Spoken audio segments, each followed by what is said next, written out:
This is the Blind Apex Podcast. I'm your host, Jason Lineberg, for this episode. Crap. Already. That's what happens. Yeah, I got you.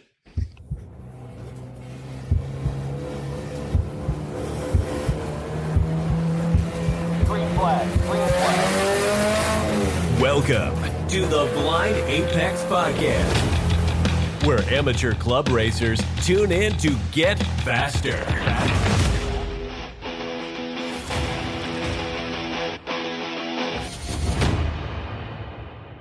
This is the Blind Apex Podcast. I'm your host, Jason Lineberg. This episode is brought to you by Deechworks Fuel Systems. Make sure you check them out at deechworks.com. So, Con asked me to host this episode, and obviously he's here with me today. And we're going to get into the state of the podcast a little bit, kind of a year-end wrap-up. Just wanted to say, well, first, hello. How you doing? Good, man. Having a good time, as always. 2 years in the books now, so it's a little crazy. Yep. I wanted to just start with that. 2 years, it's seems like it's been quite a ride so far. And I also wanted to say, when you started out, I had a little bit of skepticism because interviewing and hosting and providing quality content in this type of format is not easy. And when you told me that you were going to be doing this, I was like, I hope he knows what he's getting into, because it's gonna be more work than anybody even thinks. But I also realized that you don't really half-ass anything. You jump in with both feet, and so I knew you probably had a good idea what you were getting into. Yeah, I'm.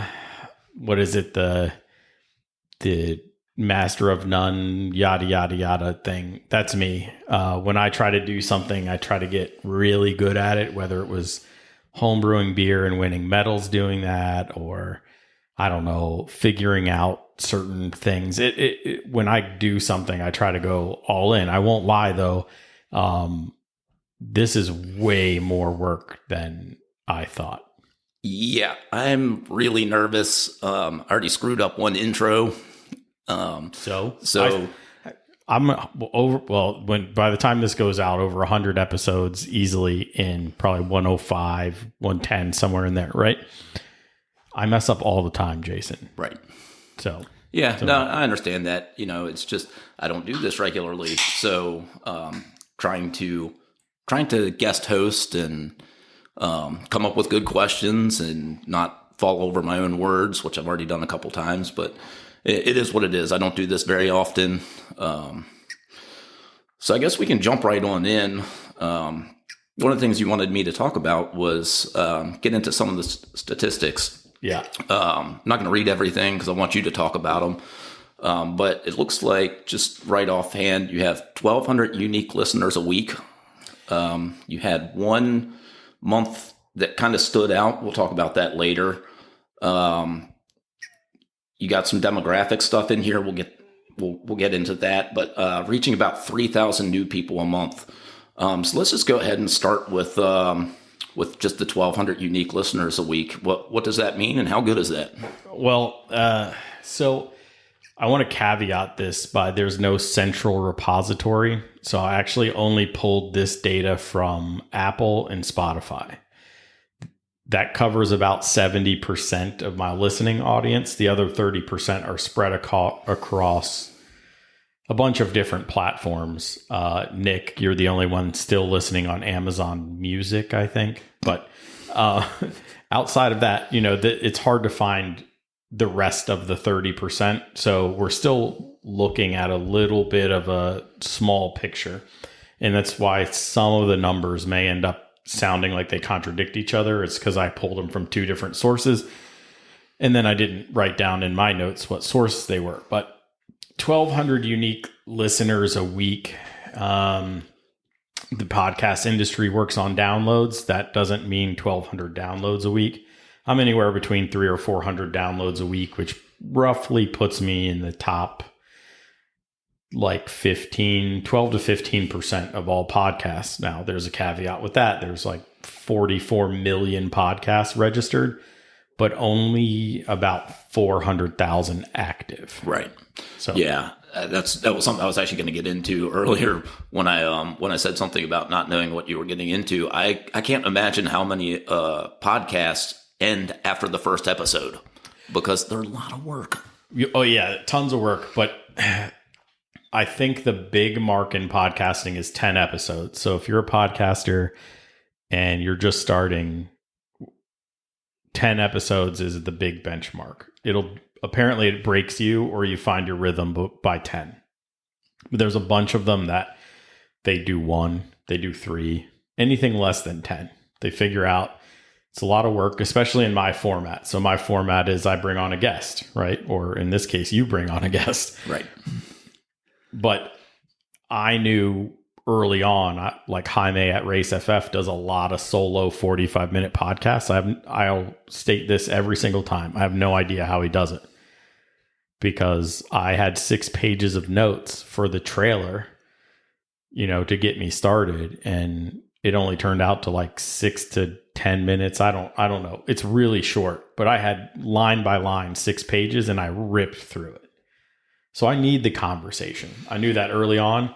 Well, now it's scheduling. Now it's let me find a topic, and then I have to find some SME, some pro, somebody, and I've resulted to people better than me, right? Somebody I would learn from. That's it. If you're a guest expert, you're just somebody I want to learn from, which is fine, Yeah, but you have to have that to be an asset to the racing community.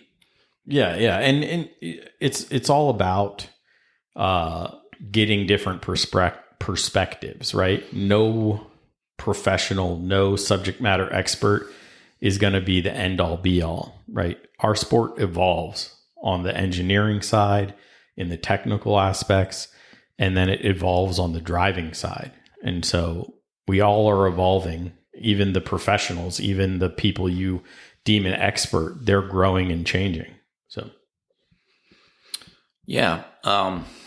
You've built this up into a place where you've got some new partners with Deechworks coming on this year. How big is that? Pretty huge. And really, I want to thank them, because we got into talks about, do they want to support the podcast? Do they just want to support the race program? After he came on the show, David Deech, he's a fan of the show. Thank you for listening. Thank you for being so supportive. But what he really wanted to do was support road racers. He enjoys it, right? He and his son both actively go out. They do HPDs and track days and things like that. And they want Deechworks to help support this very niche market. Like, road racing is a niche market. This podcast is very niche oriented, right? But one thing they did in talking to Krista, who runs all their, partnership campaigns, she was like, we want to make sure that we're helping people. And so I carry 2 big boxes full of fuel pumps in case somebody has a fuel pump problem, so we can replace it. Well, and that's a perfect partnership, because that's what you want to do with this podcast is help racers like yourself and, car owners and anybody that's in the sport at all, instructors, everybody, learn a little bit more about the sport and help grow their knowledge and help grow the sport. Yeah, absolutely. Why ruin a weekend and then, have to worry about a fuel pump? We can bring those. So I do. Any event I'm at, if your fuel pump goes down, we have a fuel pump for you, probably. Don't worry about that. We could go bigger, but everybody, injectors, everybody has to tune to those. So it's really, this one key thing. But why run to Advance and hope the advanced fuel pump works, right? If they have one that fits your car, why try to chase down some other brand or some other type of fuel pump and then rig it to work when we have the option to carry this type of product? So I really appreciate their partnership. and their support in general for road racers, for the HPDE group, for time trials, anybody. I mean, I brought my boxes to the Madison Motorsports college. What is it? The track cross event. Yeah. If somebody had a problem, we were there ready, So they just really want to support the community, and they're helping through this podcast. So I can't thank them enough for that. Yeah, that's awesome. Reading here said you got roughly 200% increase in followers and listeners. Yeah, that's straight off of the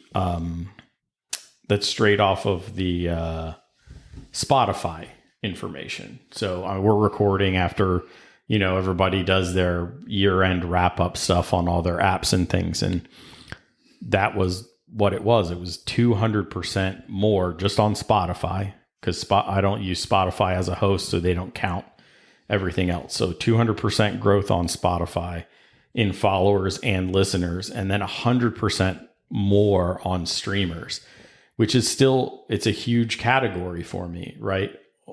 Almost 80% of my listeners stream. So, and that'll come up maybe later or maybe now, but I mean, when you start to look at rankings, they only rank people on downloads.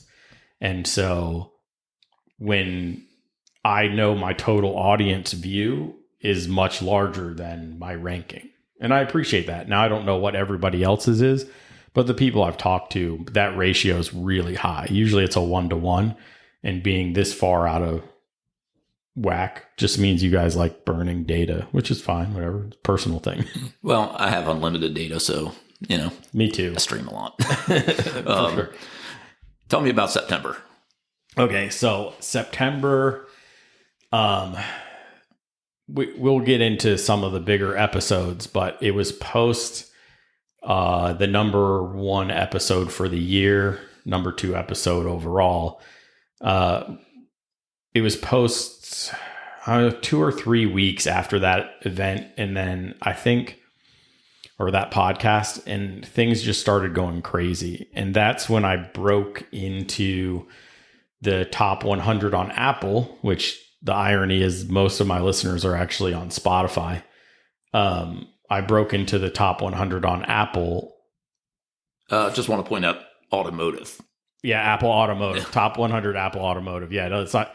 There's no way I get top 100 Apple overall is huge. And this is just in the automotive realm, which is fine. Like I said, we're a niche market in general. So the number 1 podcast is It's Not the Car, which is obviously it's Jeff and Ross, and I can't remember the other person, but they bring a lot to the table. They bring a pro's perspective every event or every podcast. So and they have a big audience. They've been around for a while. But September put me on the map, and it put me in the niche of, road race, autocross, time trials at the amateur level. It put me in the top 5 for sure. Yeah. So just a question: does automotive on Apple include like Formula One stuff and all that, or is that a different? So it depends how they rank themselves. Okay. So generally NASCAR, Formula One, they got moved to sports. Okay. But if it's Formula One news, they could be in automotive. But generally in our group, it's like Donut Media Group. Still big names, but not focused on necessarily one particular type of the automotive world. Right. So the F1 and the NASCAR guys are predominantly fighting with NFL, NBA. It's all sports that they're assigned to now. Yeah, I was going to say that's probably an important distinction to make. I don't have any idea how some of this stuff is categorized, so I just wanted to ask to see what the automotive group on Apple really meant. Oh yeah, there's Tesla podcast, Rivian, there's overlanding podcasts, there's car detailing podcasts, there's a little bit of everything in the genre of automotive. So anything outside of professional competitive automotive you can think of is probably in that section. All right. So just looking here, I said you're reaching about 3,000 people, new people a month. Mm-hmm. And how many of those are sticking around? It's kind of high. I'm working off my phone. Let me see. I thought I had it in here.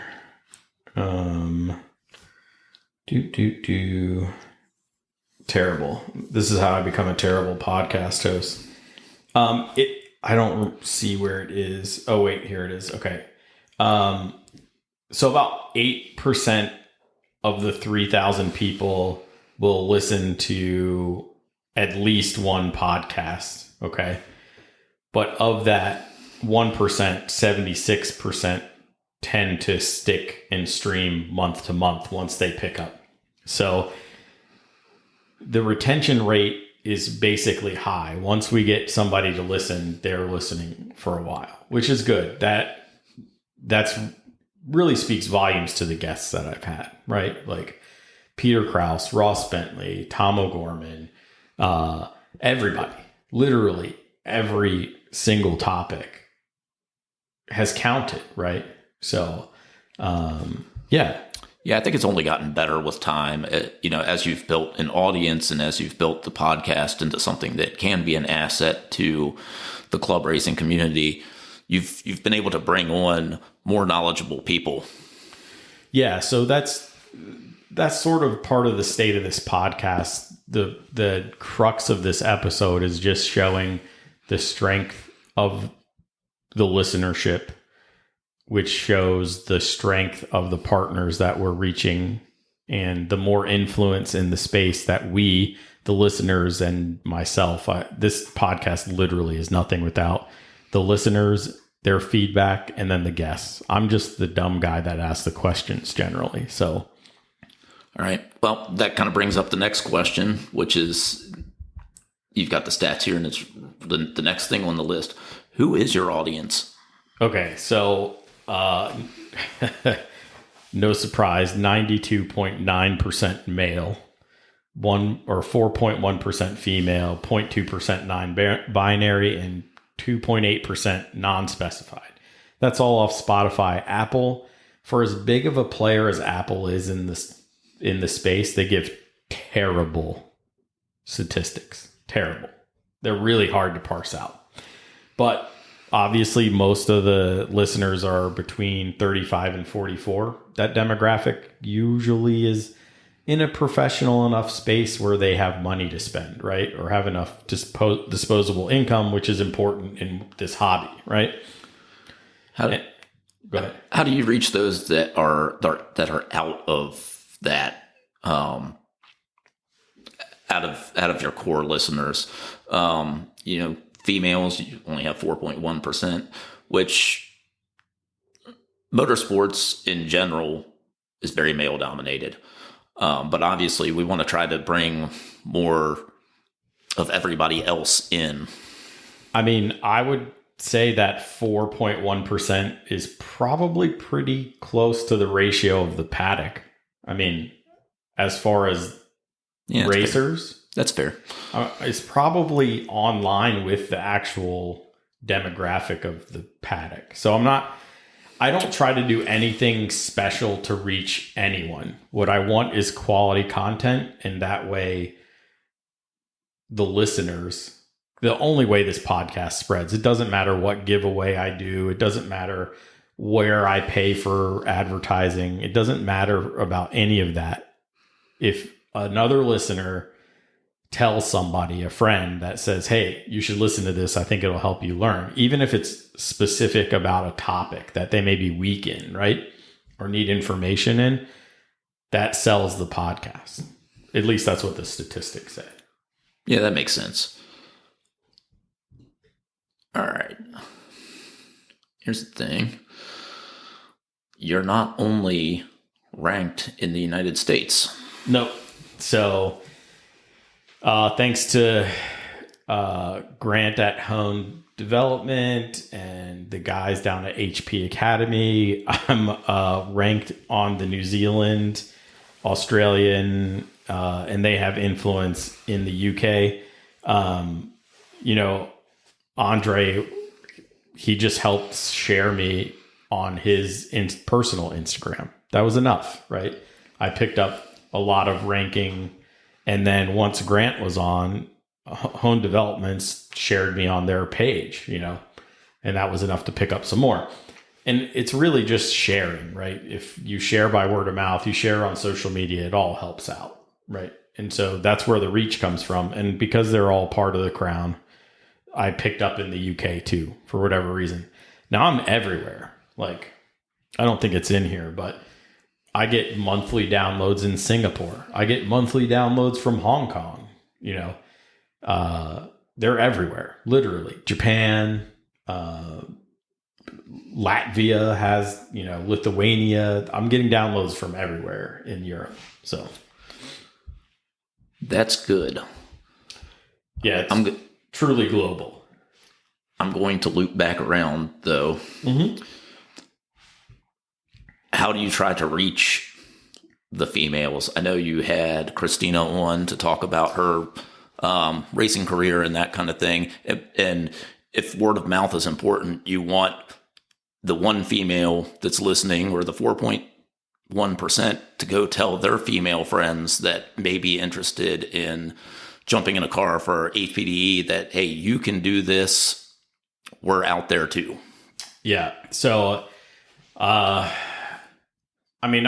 had multiple women on the podcast, and because they know more about a certain topic, Liv is a motorsports oriented social media marketer. She knows. She runs her horsepower marketing. Okay. Christina, she's literally made it. She made it from running NASA stuff, and now she's in IMSA stuff. And she had the whole extra part where IMSA wanted her to represent them in front of Congress. Yeah, that's big. It's huge, right? And we're friends, and she said yes. And I don't think I want to do anything special, to be honest. Yeah, I wouldn't say anything special, but you just want to make sure that you are recognizing that. Oh yeah, that these others exist. That it's not all males that are into racing. Yeah. The longest line at the bathroom at the racetrack is still the men's bathroom, but it's not the only bathroom, right? Like exactly. Well, I've been stiff armed. I wanted to have a couple of other fully pro drivers on. One is in the NASCAR feeder series, and she, I won't name names, but she's doing pretty well in the feeder series, and she has blog posts where she talks about certain things, and one of them really intrigued me. I reached out. Apparently I'm not big enough. I don't have enough clout or a blue check mark or whatever, so no one to respond back, which is fine, whatever. But I don't care who you are if you're going to benefit me and my audience, mostly me, because obviously this is still a selfish podcast. The topics are usually guided by me. I pick what topics I want to learn about, and then that's how we have topics. Yeah. But it doesn't matter who you are. I don't have to agree with anything you believe, as long as you're learning. I'm learning from you, right? I don't discriminate on learning. Just teach me, So. All right. I guess moving on. What was your favorite episode? Oh, my favorite episode. Okay. This is a little hard because I had a lot of fun with a lot of different guests. I learned a lot this year. I learned more this year than I learned in the first year. I think the first year of podcasting was me trying to figure out how to do it. And this year, I think I got better. But feel free to leave me a 5-star review and tell me where I can improve. But Tom O'Gorman on braking was my favorite one. Mostly because Tom needs to add to his resume that he's basically like a psychologist, because he talked to me through a difficult thing for me, right? Well, I won't say right now, but at the time I was shaken. I had gone through my second major failure in brakes in turn one at the end of a straightaway, and I'd bent some metal. It wasn't catastrophic, thank goodness, but I was still gun shy. Yeah, shakes your confidence. For sure. I was shaken. And that conversation was like all for me, but it got me through a lot. So thanks, Tom. I don't know if you actually listen or not, or listen weekly, but the Tom O'Gorman and improving your braking really helped me. So that's my favorite. Is that your favorite guest or just your favorite topic? Oh, I can't pick a favorite guest. I probably wouldn't get anybody else to come back on, but Tom is easy to talk to. They're all been pretty good. I learn from everyone. I don't think I've ever ended the podcast with, I won't have you back on, but thanks a lot. Right. You're always welcome to come back on. I like natural flowing conversations. You and I didn't even have a high level outline, right? I said I wanted to cover statistics. That was it, right? I came in more prepared than I did last year, and also a lot less cold. Yeah, but it was the ambiance of the shed was great. Those of you that don't know, last year's wrap up was recorded in the speed shed. Now we're in more of his office, and living the dream, but we have heat. And not an engine in the middle. Back on track though. So which ones, name 3 that you would say were the most informative? Okay, most informative. It's going to blend.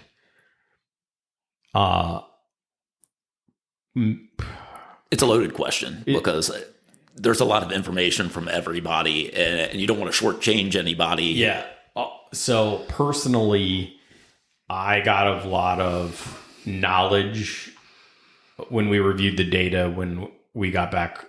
So that's the AJ Mario, so AJ Hartman Aero, Occam's Racers. Yeah, this was after wind tunnel. After your wind tunnel. So I just want to clarify to everybody that this is most informative in a lot of ways just because it directly affects Khan and his car.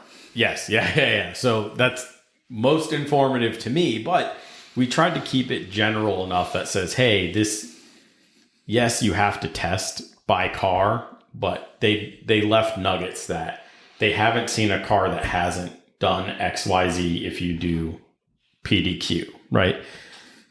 But we did note that on my car, the 9 lives wing that's supposed to be 15-1 got all the way up to 24-1 ratio. So we also highlighted areas that were very car specific. But that one I learned a ton for myself. It vindicated me a little bit in some areas. Technically, my drag coefficient is really super low, even though the car is bigger, taller, wider. It is more to push, but it has less drag. So it's years newer, and probably all those EPA numbers have benefited you in ways. Oh yeah, I put all the plastics back in. Every factory plastic was put back in this car, and they do that because they want to reduce drag. So if you still can get factory plastics, especially in strategic areas, you want to do that. But what's the stat you're most proud of? Probably hitting the 25,000 downloads before the 100 episode mark. And there's a little rivalry in podcasting. We're all really friendly folks in general, but that's a big mark. It means I was averaging better than 250 downloads an episode when we know I don't have strong download numbers in relation to the whole audience. So that's probably my biggest one, I think. Good. You led me right into my next question. Okay. What podcast have you listened to this year and why? Oh, well, I listen to a lot. So I listen to Garage Heroes in Training, but that's because they sort of adopted me over there.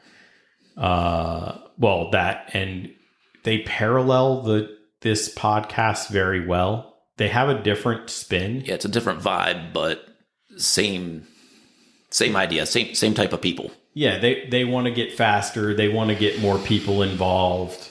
And they have a different sort of vibe to it, right? And so I listen to them. I listen to Race FF and Jaime just because, he helped me so much. And I really think that Jaime is a friend of mine, and there's no reason I shouldn't listen, because I don't get to call him or talk to him every week. So I get to hear his voice and usually what he's messing up on his cars. So, yeah. And I was going to say, what podcast hosts have helped you the most? Yeah, so Bill from Garage Heroes in Training, Jaime, the now defunct 91 Octane. So John and Tony, we still keep in contact. They post more like YouTube and short stuff, and the podcast isn't really going. Yeah, it's all intertwined though in a way, and they have a lot of experience with the format and with other formats that they probably have some insight for you no matter what. Yeah, always.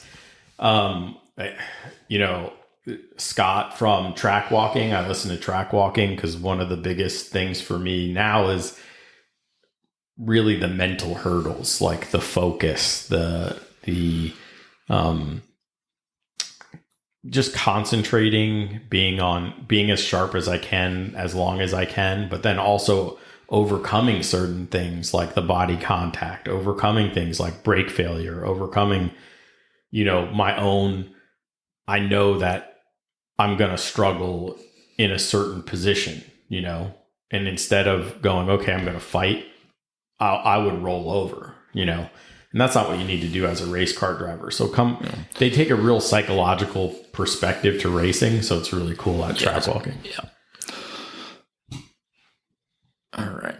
So with all this stuff that you've learned, what have you applied to your own program? Oh man. All of it. Is it all of it? We can say all of it. Absolutely.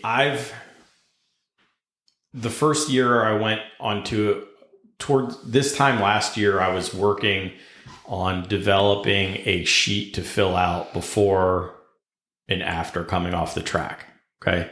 And it was basically to evaluate the car and then prepare the car to go out. Well, I've done that. I've done that to the point where I don't know if I necessarily need to keep doing it, but I probably will in a more limited capacity, right? So let's take pressures and temperatures because those are important. They evolve by the track. And one of my goals is to go to new tracks this year. And so, or in 2025, I want to go to new tracks. I've already signed up for a Roval event, and then I'm looking to go to New York to go do a special event with Mario and Bill, So,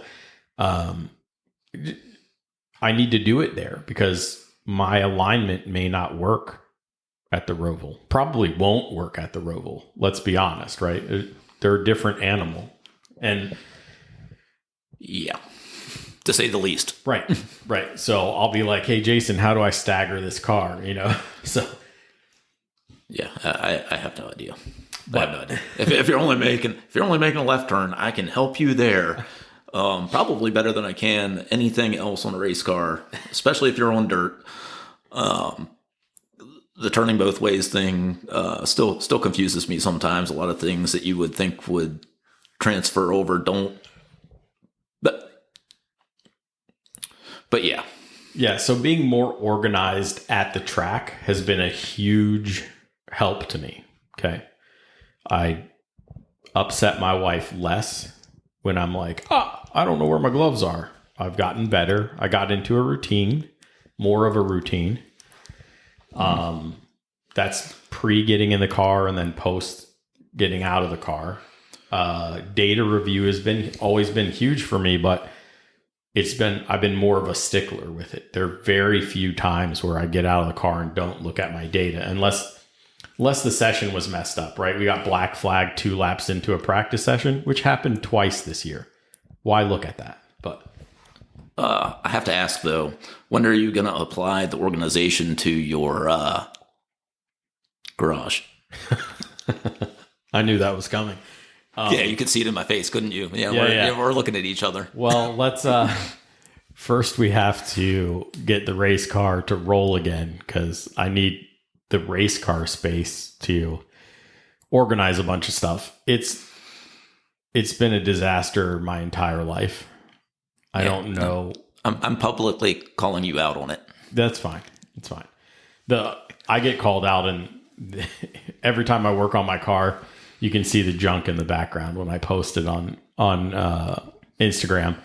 I need to get more storage for some of the stuff, and then I need to get rid of a bunch of the stuff. So it's a project in itself. I'm trying to build the overhead storage so I can I may even redo my whole workbench. Like I may get rid of my workbench and redo a different workbench because I need real storage under the workbench, not how I throw miter saws and stuff under there, right? But I need real organization. So I need to get work on that. I do, but I have a broken race car right now. I broke it myself, but I took apart a perfectly good race car to make it better. Okay, I got us a little sidetracked there. That's fine. But I deserve it. Back to what you're applying from what you learned. Yeah, so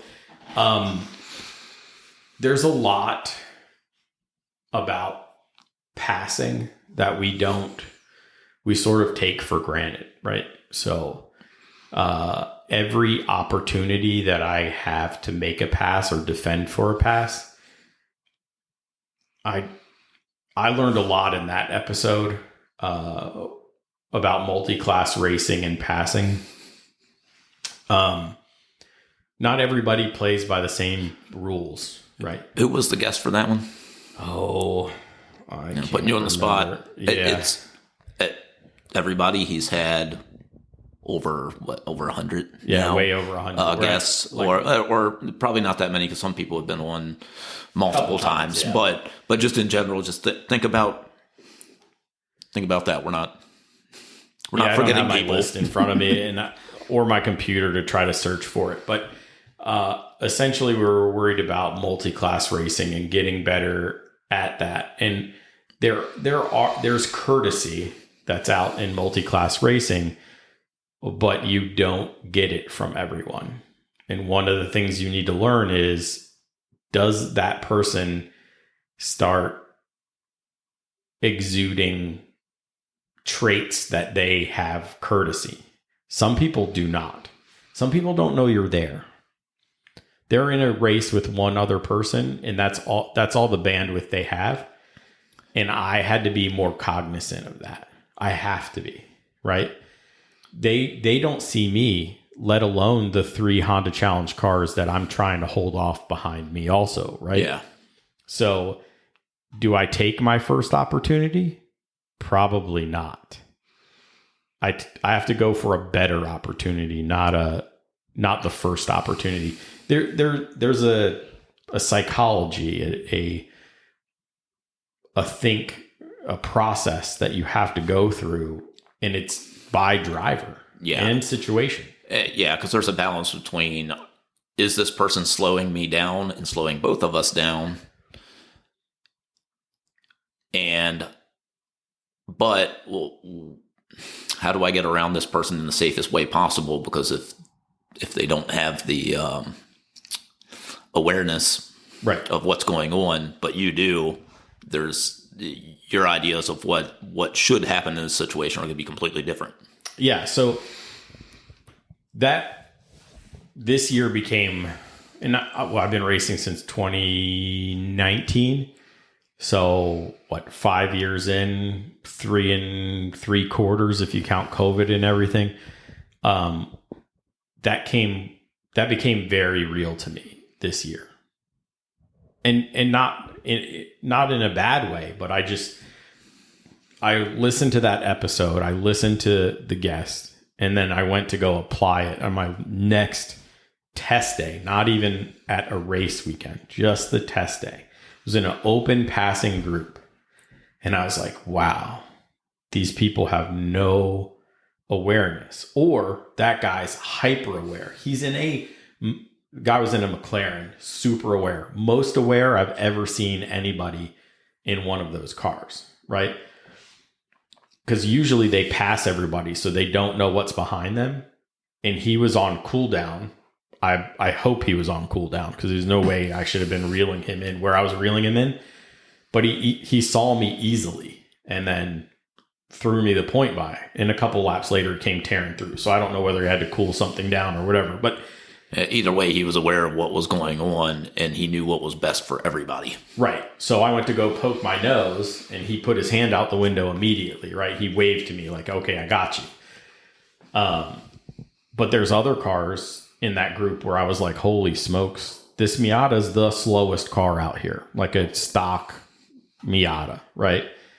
And he's holding everyone up and has no idea who's behind him.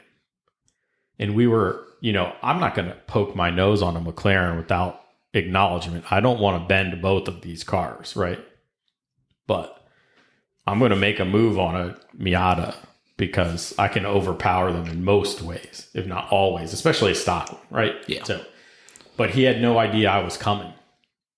And my car has no muffler, and we rev out to 8,800, $9,000, and he had no idea I was coming, which is kind of weird because you can hear me usually across a track. So, yeah, it is pretty loud. Let's move on to 2025, and just kind of get an idea of maybe what's in store. Let's just start with potential guests. You got anything in the pipeline, or? So I have a couple of things in the pipeline. I'm working with the assistant of a former Formula One driver to see if we can ever get our calendars to line up, which is kind of hard. That's awesome. He's still very active in Formula One, the community. Yeah. So he's at every race essentially, and he's part of their promotional group that goes out. So maybe kind of hard to line him up, but he wanted to. When I reached out, he was very enthusiastic. I literally have not been able to nail him down, but I'll leave that at that. Is he in Europe? Oh, yeah. Oh, yeah. Yeah, so that just complicates things a little bit more, just because of the time difference. Yeah, and that the kind time of thing. zones. So, But that's awesome either way, because obviously anybody that has worked in the F1 industry at all is big in some way. Yeah, so I said to the assistant, I will take a day off work. Right? It's worth it. Yeah. I'll take a day off work. I've done it for other podcast guests. And their reply was, his schedule is so hectic, you don't want to commit to a day off when he probably will end up having to cancel on you. Yeah. You're ancillary as a podcast. Of course. He has paying gigs and obligations. He's still currently under a sponsored contract from when he was driving, so he has to do their gigs, So, yeah. But so there's that. I don't want to drop names in case it never comes to fruition. I don't want to badmouth him. They're trying. Yeah. No, I understand that. I'm working to line up some stuff with, I wanted to go to PRI. We're recording right before PRI kicks off. I'm not going to make it, but I've lined up a couple of folks to probably get really, really deep into data, like really deep. At the suggestion of Matt from trailbreak.com, he was like, you need to talk to this person. Let me hook you up with them. And so. Okay. Yeah. I was going to say topics, because topics are probably easier than guests. Yeah. So you already named one. Give me two more. I want to give you softballs, because as helpful as we are as a community, people like to steal topics. But okay. I want to get back into brakes. I've been trying so hard to reach out to every brake manufacturer, and I've been stiff-armed, or they committed and then basically stood me up for a long, long time.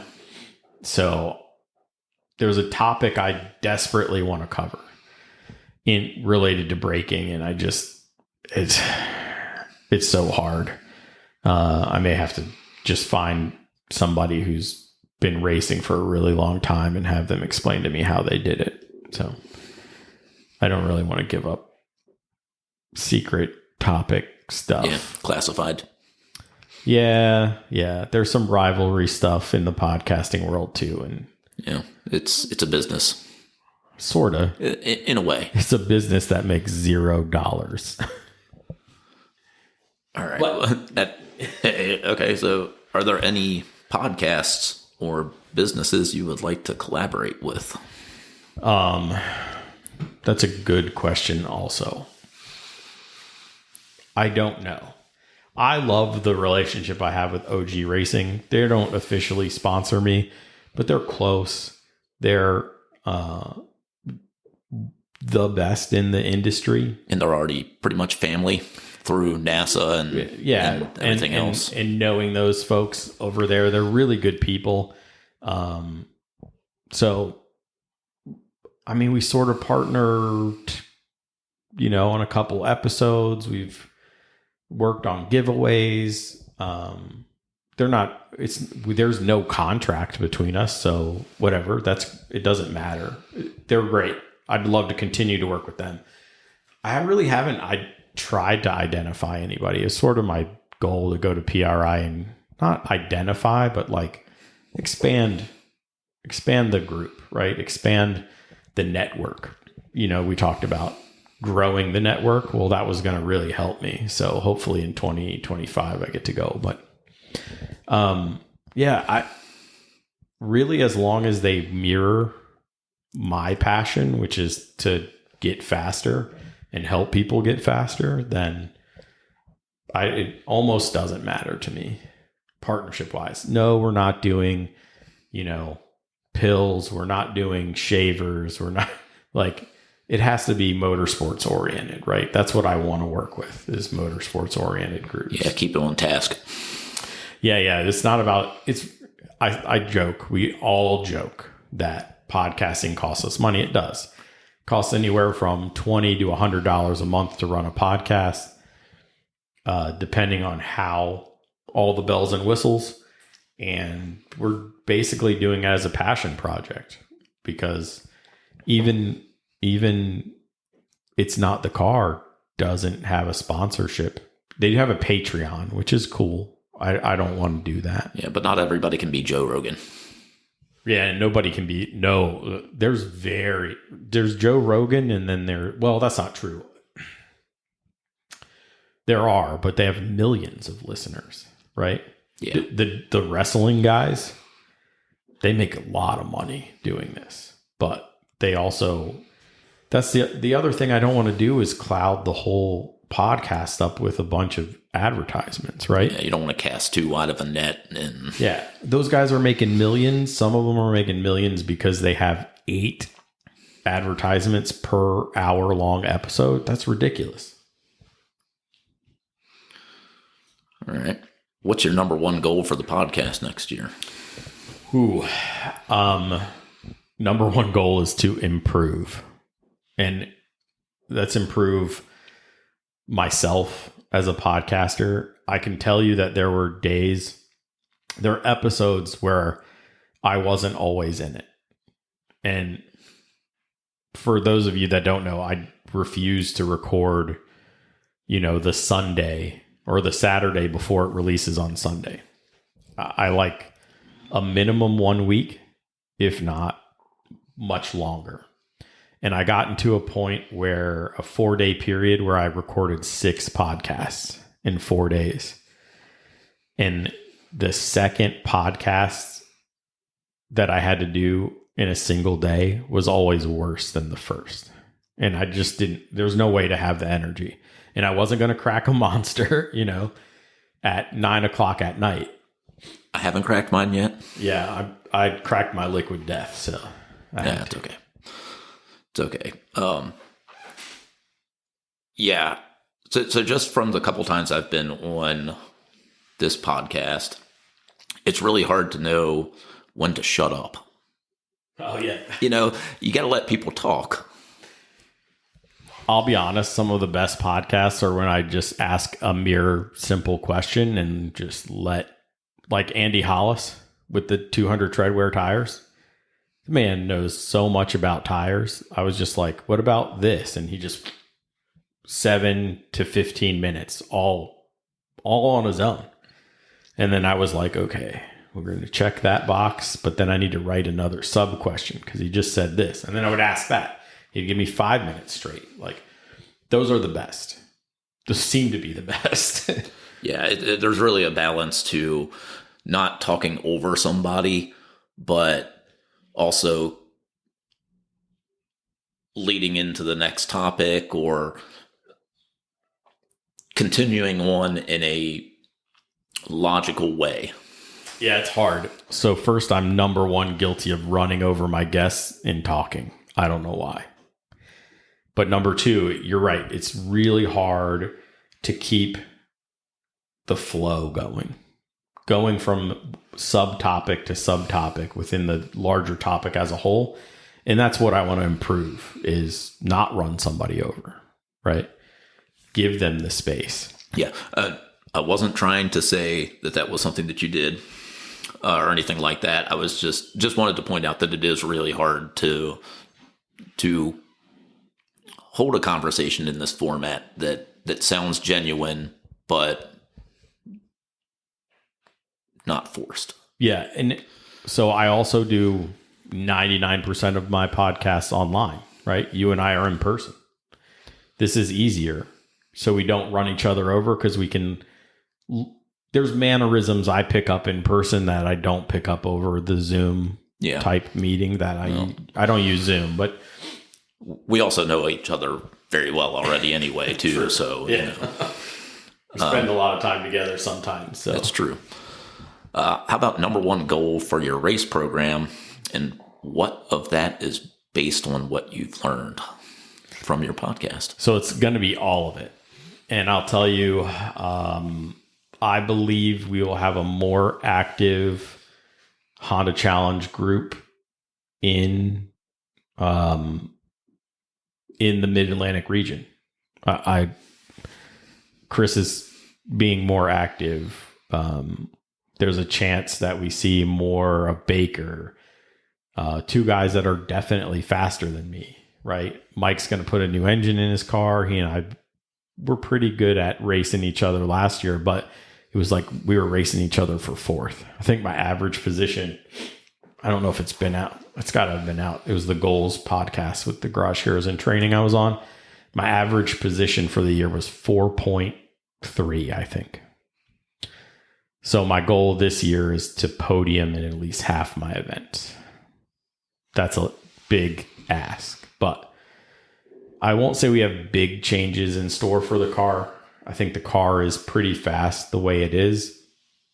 It's fast in areas I didn't think it would be fast in, and it's slow in areas I thought it would be a missile, right? But all those things we're trying to address this year, this off season, and then we'll see what happens. All right. Well, is there anything else you want to talk about? We've covered quite a bit. But I know you probably have some more stuff that you've thought about. Not really. I can't thank the listeners enough. I can't thank enough for their support. Anytime I get a DM that's like, hey, I really enjoyed that podcast, or it really hit home, that's big for me, because I don't, my audience, as large as it is not very active with me, right? They don't DM me all the time. Other people are like, oh, I got to deal with this DM. Somebody hit me up, and I was like, I wish, so feel free, reach out. When I get, some people send me text messages. I mean, that's how much I know some of the people in my audience, and they'll be like, this really hit home. I really appreciate it. When it's somebody that's faster than me, that's like, hey man, I learned a lot from this podcast. Thanks a lot. That goes a long way. So I really just want to thank everybody for listening. Excuse me. I want to thank all the guests, because I really don't know anything. You guys are the bread and butter of the podcast. So everything you share is great. I'm going to have to pause this or edit this, but everything you guys share is great. It is what you believe is the best. It's your opinion on helping our audience. No guest is a guest by themselves. They're a co-host with me, right? Many guests ask me questions to make it more relatable, at least to me. If you know me, then it becomes more relatable to you also. If you're in a similar situation to me, it becomes more relatable, right? Those guests, the guest hosts for my show, are always the linchpin in all of this. All I can do is try to bring the layman's perspective, right? Somebody who's eager to learn. I can ask the learning questions, but I don't have the answers. And so the guests, the listeners, you guys make up everything. And I'm just sort of here riding the wave. And I thank everybody for it. Yep. Definitely want to make sure that we thank Deechworks again. Yeah. OG Racing, Deechworks, they all work with me, not in the podcast side, but they work with me on the podcast side, but also with my race program. IPG Parts, James down there this year in my race program, I was like, hey, it's different. We're really hands off, but we get hands on when we need to. He's been great. I ask him questions. He gives me answers. His customers have questions related to my car or the K series or whatever. I give them what my opinion is, right? And they've been a partner with my race program for, 5 years now, 6 years. So that's been great. But yeah, the whole, I've incorporated this podcast basically into my race program in every single way. Not just it's on the side of my car, not just because Deechworks is also helping me with my car, but maybe not this episode, but every episode I learn something that I should be applying. Whether I apply it or not is on me. I've always kind of considered this podcast to just be an extension of your race program. Yeah, it sort of had to be. It gives me the chance to learn. It gives me the chance to ask questions, and it gives me some public accountability for, hey, you learned about this. Why aren't you doing it? Somebody's asked me that before, and I'm like, ooh, okay. Like your guest said you need to do this because, and now here you are not doing it. Yeah, trust me. The guys I race with, they're okay. They'll call me to the carpet for that. But just like my messy garage. Yeah. It's okay. It could be better, but it's okay. It gets so bad when I remove the engine and transmission, which it seems like every year I do, but hopefully not so much soon. Yeah, well, we'll work on that. Knock on wood. Yep. Well, I guess that pretty much wraps up the state of the podcast for 2024. Yeah, on to 2025. To be honest, if you have any topics you guys want to learn, reach out. I may put my own spin on it, but tell me if you have somebody you think I should talk to. Tell me. I get that a lot from actual other guest hosts. They're like, you should talk to this guy or this girl or somebody. Talk to this person about this topic because they know a lot. Give you a direction to go into. Yeah, and I appreciate that because sometimes I don't know. Mind you, I still have, I don't know. I started this podcast with 104 topics. I think I've only covered maybe 60 of them. Some of them are blurry lines and some of them I've basically marked off because I don't want to it doesn't fit the theme of how it's grown, but maybe one day. Yeah, it's all evolving. Yeah, and in 2025, I'm going to try to come up with a special section to the podcast. So I've got a little spot thing I want to do. But debut first of the year. So when that episode gets recorded, you'll know. Well, I guess we should probably close up shop. I know personally, I hope that everybody has a great 2025 and that this podcast has helped them get just a little bit faster. Yeah, likewise. Not everybody on every level has something to learn on every podcast, but it should spur some thought. And if you're thinking about racing more, you're going to get better at it because you're going to find areas where you can improve that aren't necessarily directly related to whatever topic we're covering. So, but yeah, let's go on to 2025 and let's see if I can get 3 years of podcasting done. I think you'll be all right. Thanks a lot, Jason. Thank you. Until next time, keep working on yourself, keep working on the car, and let's get faster.